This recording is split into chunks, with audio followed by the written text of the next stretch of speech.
Start over. How are people so blind that they just don't get it? They are just so set in their ways of selfishness, hiding behind lies, stuck in helplessness, when they should be speaking the truth in selflessness. But instead, it's self-destruction and restlessness. And I'm guessing they're stressing about these life lessons. So it brings aggression in your heart, and you're left with a mess in your heart by the devil with his relentless accusations in this war that he wages in your mind.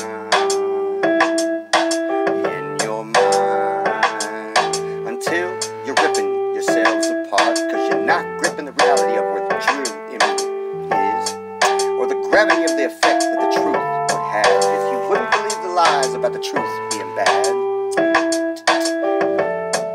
It's such a tragedy to see so many believe the lies about their lives.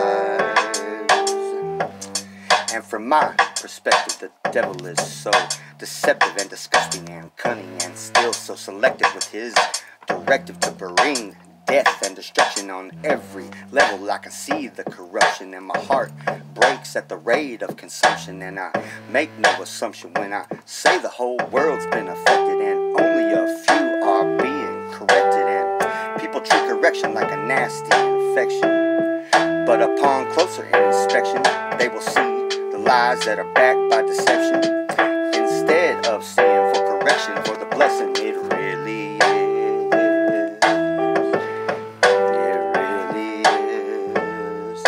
You see, the objective by being corrected is not having to do it wrong anymore. So by learning my lesson by God's loving correction, I receive the blessing of being able to stare back at my reflection and not want to kill the man I see.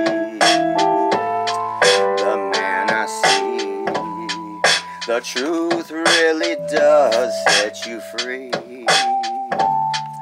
You see, the devil talks you into doing something, and then makes you feel like shit for doing it.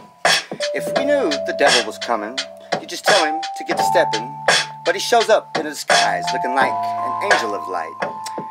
But really, he's the father of lies and the murderer from the beginning of time. And he's got a plan for you that he's designed that will bring you to your demise.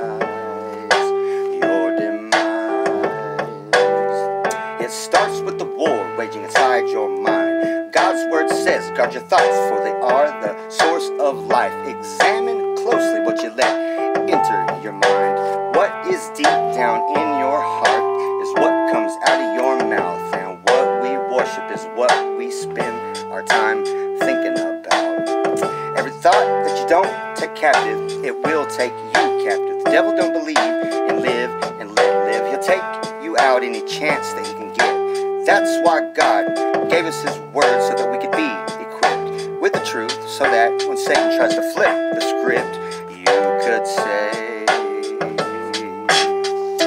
it is written, devil, don't be wise in your own eyes. Fear the Lord and turn away from the bad. See, personally, I believe the devil gets too much free publicity, when we obviously should be continually meditating on only good things in this life. But instead, our souls get fed negative till we're spiritually dead.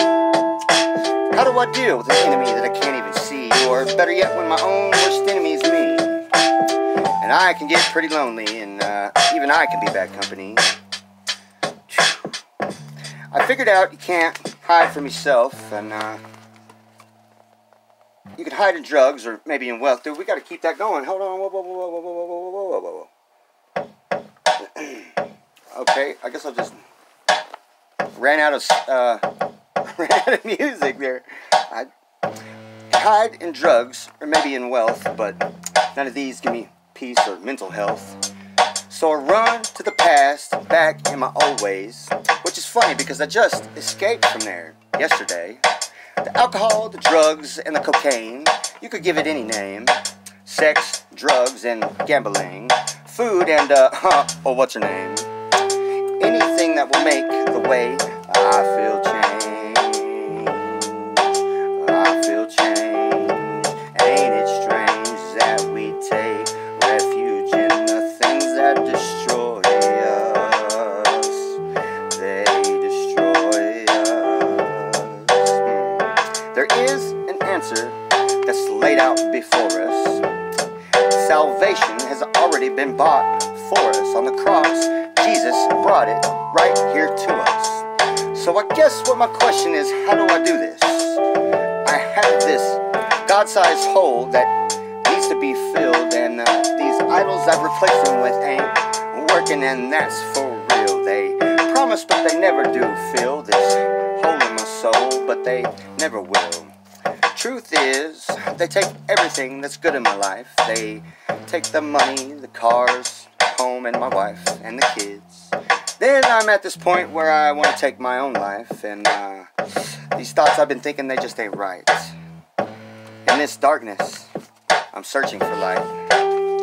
You see, there's two of me, and they're in a fight. They're in a fight. Oh, one for darkness, and one for light, one for light. One's for death, and the other for life. It's for life. There's a war, and one of me needs to die. I know this sounds violent, but it's no lie. Why do I feel like I gotta get high, then I'll be able to get by, like it's the only solution I got? I can't even trust my own thoughts. By my own desires, I'm tempted a lot. My shame tells me that God don't want what I got. These lies keep trying to tear my heart in knots, but here I go again, back to the dark, betrayed by my own damn heart, by my own damn heart. My thoughts are steady, ripping me apart, me apart. These evil desires, I deserve to burn in the fire. I know I'm singing to the choir, to the choir. I'm not the only one who's lived with these desires, these desires.